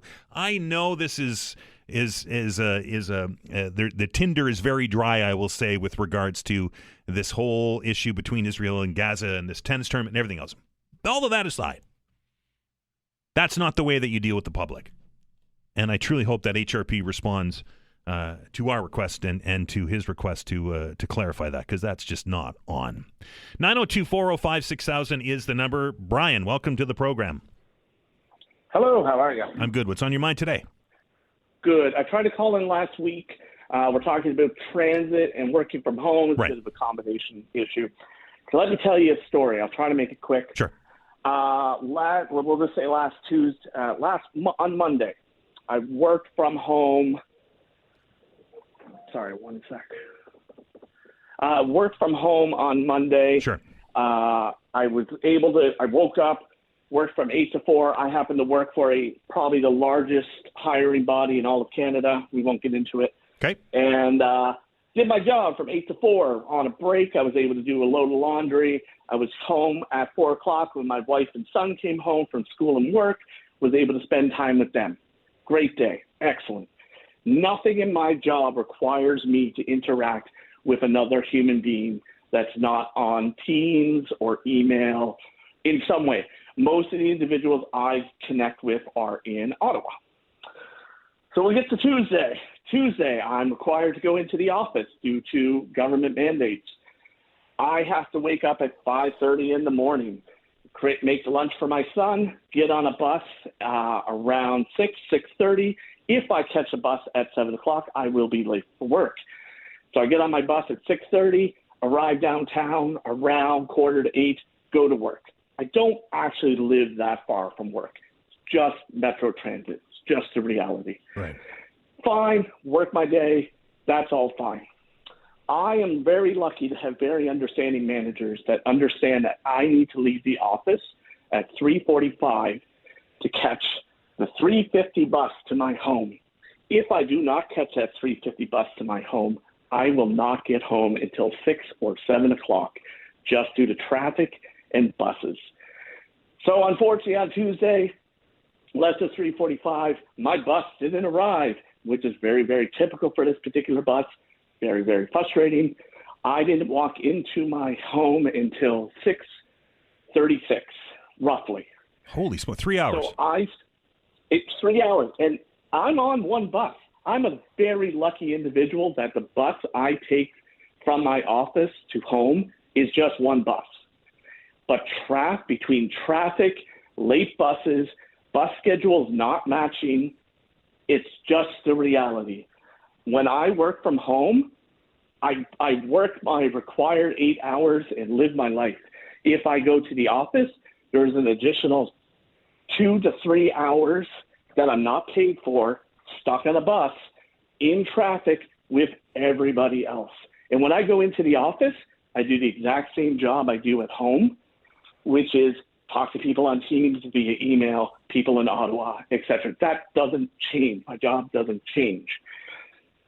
One other thing, last week there was a lot of callers in who were complaining about people working from the gym, or even when they call into the CRA, they're complaining that they can't get a hold of anyone. One, government employees, it's not possible. Like, I have a very dedicated laptop that requires a very dedicated internet, and if it is not on that internet, it will not work because of protections and security. Same with the ones that we have here at the station. Absolutely. Exactly. I can't go to the gym and work. No. So whoever there thinks is working at the gym, it's not government employees. The other thing, back to the CRA, a lot of people are complaining like, well, they're working from home, so they're just not answering the phone. No, CRA laid off a very large amount of their call center frontline workers a few months ago. You're not getting through because there's nobody there to answer the phone. Fair points. Great perspective, Brian. I appreciate you calling and sharing with us today. Thank you. Have a good one. 902-405-6000, 902-405-6000, or 1-877-801-8255. The open hour continues after the break.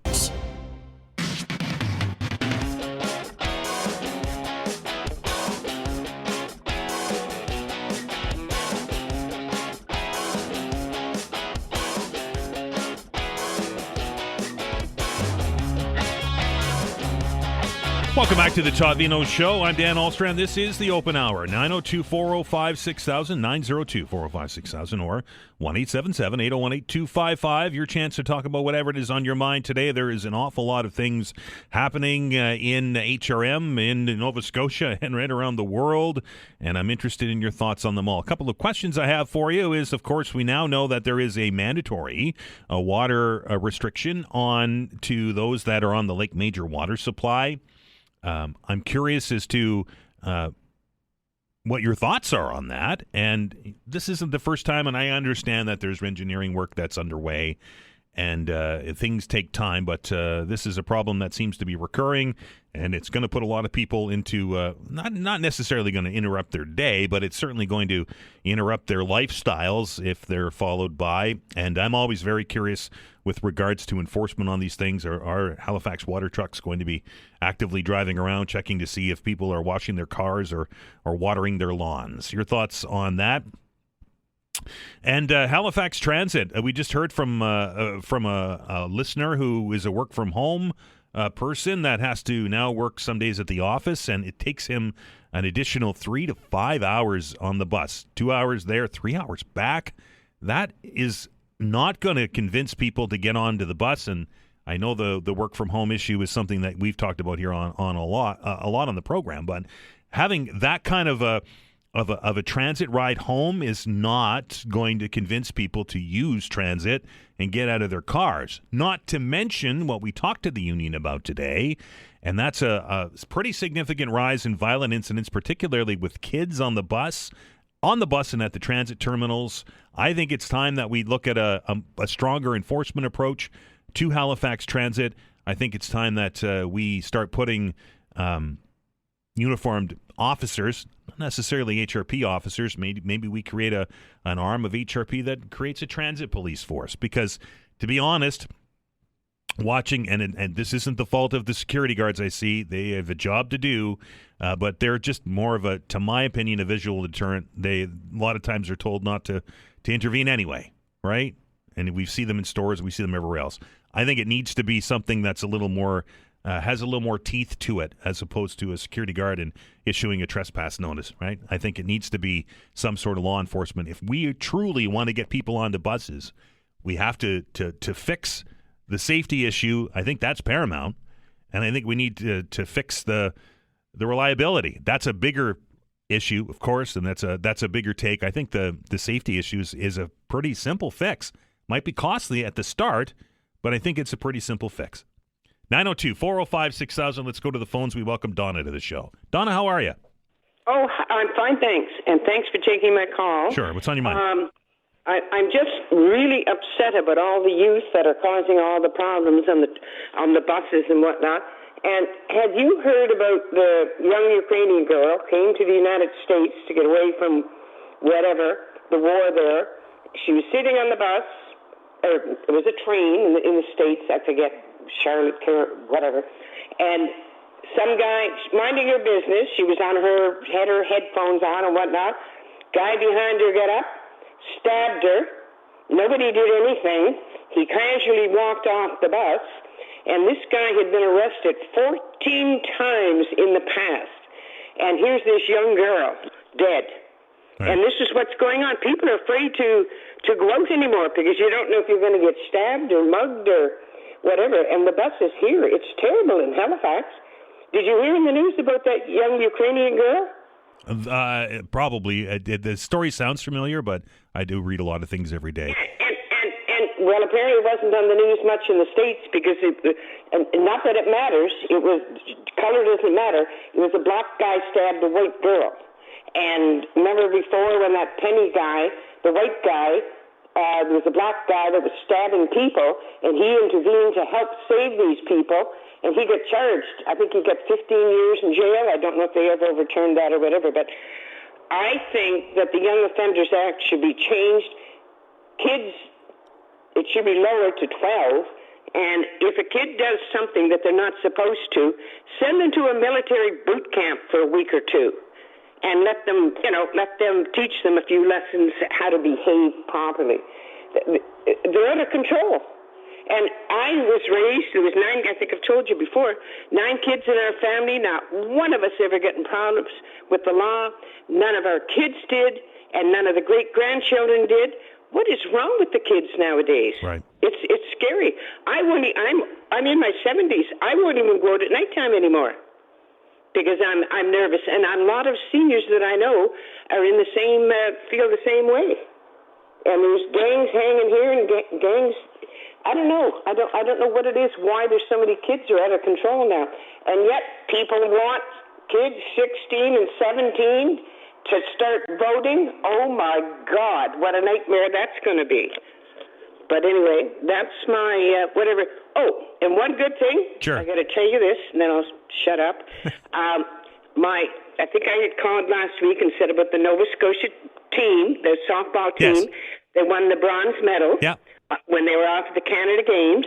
And my nephew, who's the pitcher, Keegan McGuire from Truro, has been selected to be on the Team Canada to go to Argentina next month to play in the Pan American Games. Awesome. That's great news. Yep. So anyway, there are good kids out there, but unfortunately the bad ones are the ones that ruin it for everybody else. Don, I appreciate it. Have a good day, okay? Okay, thank you. Bye. 902-405-6000, 902-405-6000, 1-877-821-8255. Lots open lines, everybody. If you've got something on your mind you want to share with us, this is a great opportunity. We're going to continue this for the next 30 minutes after the break. I think the violence issue obviously it's a bigger issue, and it's not just transit, it's everywhere. But I think the issue with the kid violence, them hanging out and causing trouble at bus depots and fighting with each other on the bus, fighting with drivers, I think if you had a visual presence, a visual uniformed police presence on the bus, it doesn't even have to be for 12 months of the year. But I think if you had a dedicated transit police, I think that gets reduced significantly. I really do. But again, and I go back to this again, if we want people to take Halifax Transit, if we want people to get on the bus, they have to feel safe, or they're just not going to do it. As I mentioned, The open hour will continue on the other side of the break. Blake is going to update us on what's going on in the world, and there's a lot of news today. On the other side of it, we'll take your calls. Lots of open lines. 902-405-6000, 1-877-801-8255. The open hour after the news.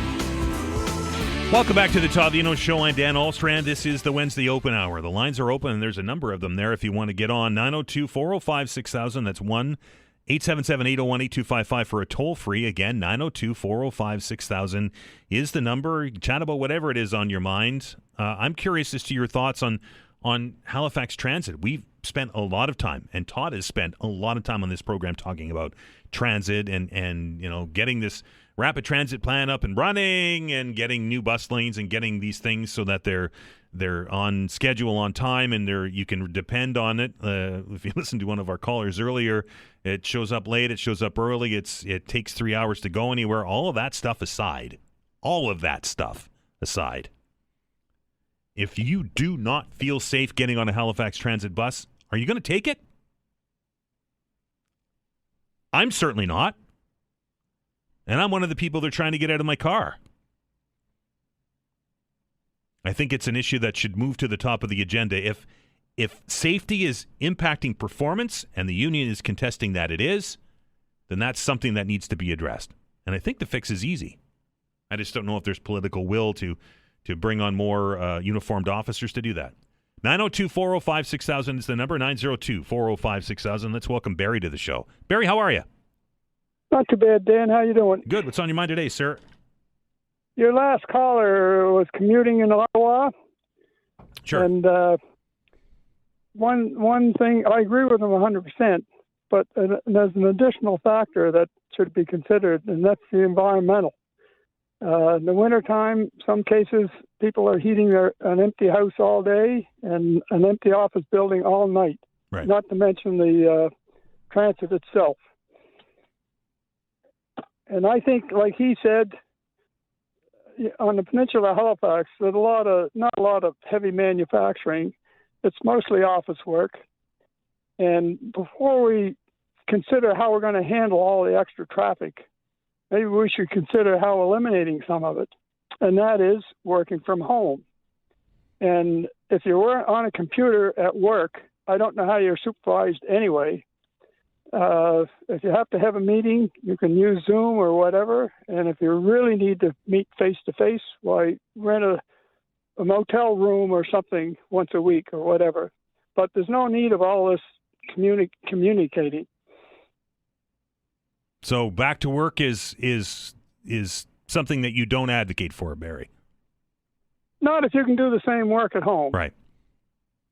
Fair enough. And like that chap mentioned, his life is mostly spent in commuting, right? Which is kind of ridiculous when you think about it. Well, but my point, I guess, is that we before the pandemic, and I get it, technology's changed. Before the pandemic, that was just normal behavior, right? We commuted; that was part of your job. Yeah. All right, Barry, appreciate it, sir.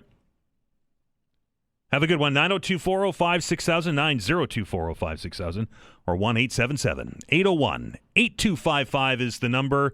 Halifax Transit, I think that it's a safety issue that is continuing.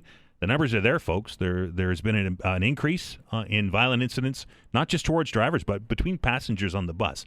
And if you heard our interview with the president of the union, the drivers are instructed not to leave their seat, right? Because of the safety issue. So if the drivers aren't intervening on the bus and the procedure is to call their operations center and have the police come up to the bus at the next stop, and officers obviously get tied up in traffic. Anyway, if you don't feel safe, are you going to ride the bus? And if we're going to spend all this time, effort, and money convincing people to ride the bus, Shouldn't safety and these kind of issues be right at the top of the list? 902-405-6000, 902-405-6000. Let's welcome Chris to the program. Chris, how are you?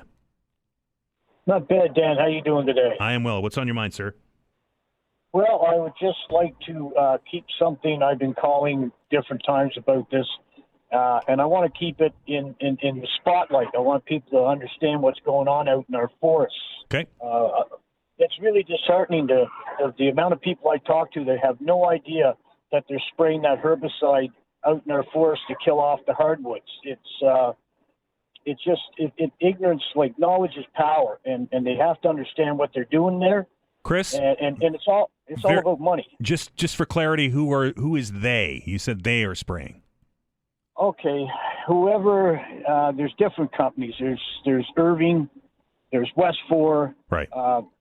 They're all doing this with the blessing of the government, right? Of course, because there's big money involved here, and this is what happens, hand in glove, government, big business. But what they're doing is they're destroying our forest, basically.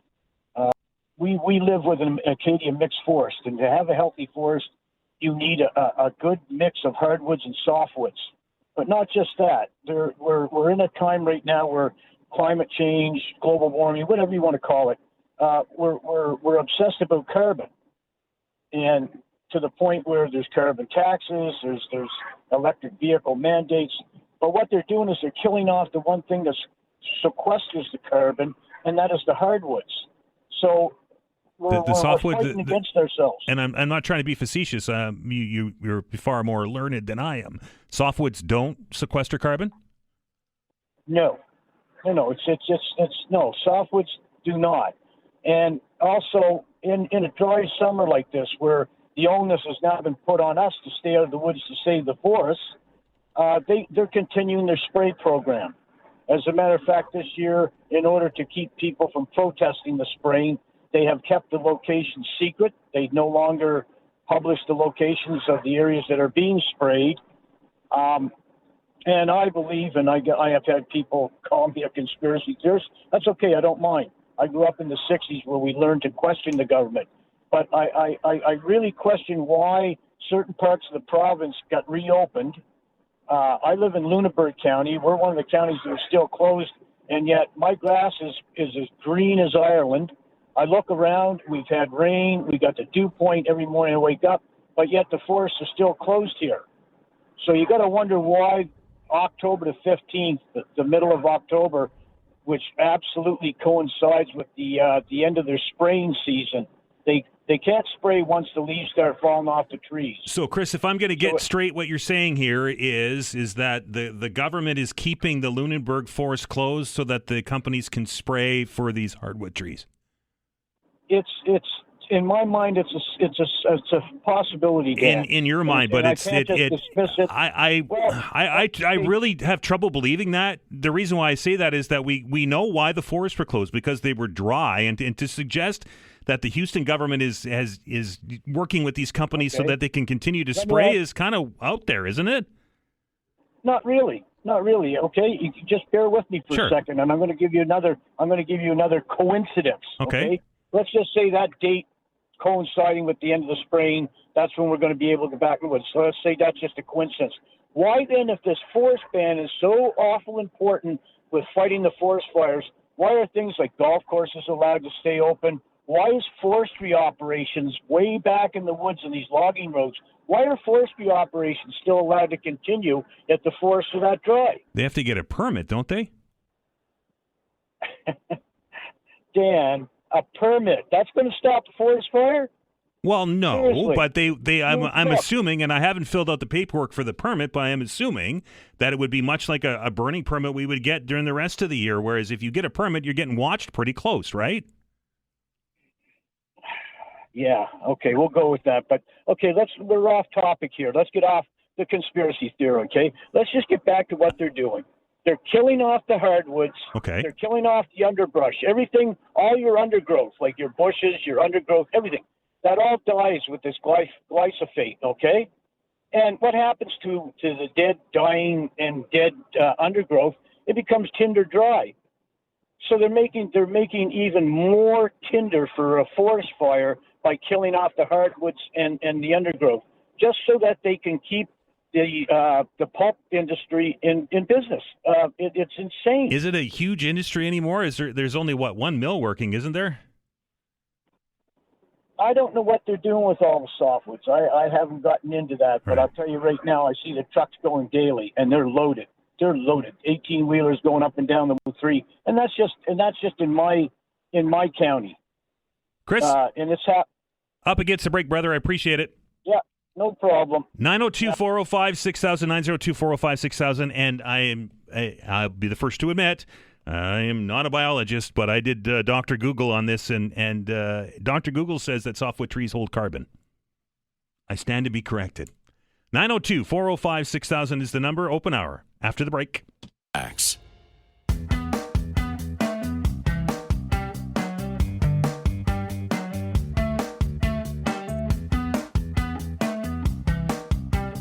All right, welcome back. Dan Olstrand along with you here. Just a few minutes left in the open hour. A couple of lines are open if you want to get on board. 902-405-6000 or 1-877-801-8255. Let's go to Dan. Dan, how are you? Hi, sir. What's on your mind? I have a question about the strike, the Dow strike. Okay. How clear a picture does the union have of the financials of the university? I have no idea. Because more transparency would help, I think. That's an idea that didn't come. I thought of it just recently, but apparently I'm not the first one to think of such an idea. In other times, other strikes, people say, well, if they had a realistic idea of the books, for example, if the books could be opened up to the accounting firm of the union's choice for a limited but reasonable amount of time, they could get a better picture, because ultimately there will be a settlement, and it'd be interesting to compare the initial demand with what they finally settled for, because the two most likely are not going to be identical, right? No, they usually never are, right? There usually is capitulation on either side, or both sides, to be honest. Yeah. What you hear as the sticking points, covering many strikes over the years I've been doing this, from what the initial ask or the initial sticking point is to what the final agreement is, normally are two different things. Yeah, I mean, at the beginning they say, this is it, we're not budging, but then if you see how the story ends, it's...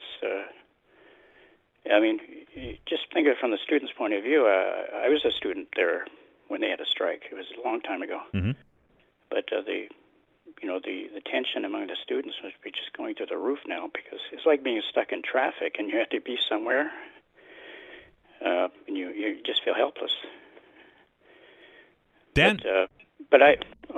What? Go ahead. First of all, I don't have any connection with the university. I don't know the Board of Governors. I mean, I met Henry Hicks once in 1981. That's about it. Okay. So, but it seems like unions are usually in the dark when it comes to making their demands, because they really don't know what's going on, and it might help. It might help resolve things faster, because I don't think either side can really hold out indefinitely. And it impacts not only them, but also the students. Dan, I appreciate your call, sir. Okay. Oh, sorry. Have a good one. 902-405-6000, 902-405-6000, or 1-877-801-8255. Let's welcome Jeremy to the program. Jeremy, how are you? Good, thanks. I just wanted to talk a little bit about something I saw on the City News website this morning. That was the guilty finding of the former CEO of the IWK. I think it was Tracy Kitch. Tracy Kitch, yes, sir. Yeah. It's weird to me. There seems to be some inconsistency when it comes to these types of crimes in Nova Scotia. Okay. And one of the things that immediately came to my mind was the investigation by the Auditor General under the Liberal Party of Nova Scotia staffer. Right. A few years ago now. She stole $194,000, and the administrators of the Liberal Party, they knew that she stole it, and they rooted out the theft eventually, and she paid the money back, and she paid for the cost of the audit. But the Auditor General's report was pretty scathing, and she felt that there was some concealment by the Liberal Party of Nova Scotia at the time. Yep. And, that was 2020, 2021. It's 2025. The RCMP is saying that this is still under investigation, right? So I don't know what it is that's taking so long, but I guess in some ways I wanted to go back to the previous caller who was calling about, glyphosate, and you pushing back a little bit on the idea that, government's going to do the right thing. They're going, if they have to get a permit, they're going to regulate and they're going to be monitored. Government doesn't always do the right thing, and I don't think we should just make that assumption or, because a theory or a line of thinking may sound like a conspiracy theory, that it doesn't necessarily Jeremy, let me ask you this question, and I struggle with this whenever we go along down these lines of alternative theories. I call them. I don't like calling them conspiracies because that gives a negative connotation. But let me ask you this: Do you truly believe that a provincial government is smart enough to take advantage of a terrible situation that is the forced fire situation in Nova Scotia to push the interests of private business? Because I don't think they're smart enough. I'd have one word for you there, Dan. Westray. Okay, the provincial government was complicit. Wait, hang on, let me finish though. The provincial government was complicit in the deaths of those 26 miners, and the Department of Occupational Health and Safety and Labor. I've watched that inquiry. Okay, right. Those guys didn't have a leg to stand on. They knew about hazardous conditions of that mine for months and months. So that's an instance where a previous government, yes, they acted in a way that ignored safety and put men's lives at risk, and 26 men died, okay? Yep. So am I saying that in this instance that we're talking about now, that's necessarily the case? No. But at the same time, I think it's certainly up for debate, and I think not out of the realm of possibility that there are some within government who would, in some ways, act in the way that supports private interest. They may not have a full appreciation for how much harm or risk might come from heavy machinery operating in the woods. They may be getting information from industry that is saying to them, no, trust us. It's going to be okay. Everything's going to be good. Well, they got that at Westray, and look what we ended up with, right? So this, to me, is more about being able to openly question and look at some things through a bigger lens. And I come back to, again, this latest guilty finding. There's lots of things that the government has not done the right thing on here in Nova Scotia. The wrongful conviction of Glenassoon, that's still out in the middle of nowhere with nobody wanting to touch that one, being kicked around for the last 6 years. Right. That's government that's responsible for doing that, right? It's the to make Justice the assumption Department. that, yeah, right. And the Justice Department is supposed to be independent of political parties in Nova Scotia, but I don't necessarily think that's always the case. And I think that you could probably, if you dug hard enough, you can find instances of prosecutorial misconduct. Now, are they necessarily related to political affiliations? No, but my broader point is that people in positions of power and institutions in positions of power don't often do the right thing. And the last thing I'd add to that is the inquiry into the mass casualty event. Yep. That wouldn't have taken place had it not been for huge public pushback. The government wasn't going to do the right thing. So I think if we start to look, we shouldn't make the assumption that government will always do the right thing.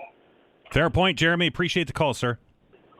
Thanks, buddy. Have a good one. 902-405-6000, 902-405-6000 is the number. That's how you're going to get onto the program when we open up the telephone lines again here tomorrow. Thanks to every one of you who dialed the numbers, joined the show, and imparted me with your knowledge. I will be the first to admit I am not an expert in every subject matter, so I appreciate you when you do that. Thanks to all of you who joined the conversation. All opinions are welcomed here. Absolutely. Am I going to push back sometimes? For sure. But I am going to listen. That's what my pledge is to you. Thank you very much to Vanessa Vandenez on the other side of the glass for doing a fantastic job keeping things up and running and going in the right direction. It is going to be a busy show again tomorrow. The Thursday edition of the program always is.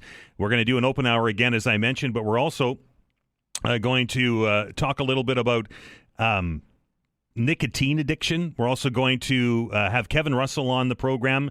If you remember back last week, we talked to Kevin about energy rates, but he was talking about that big increase in water rates.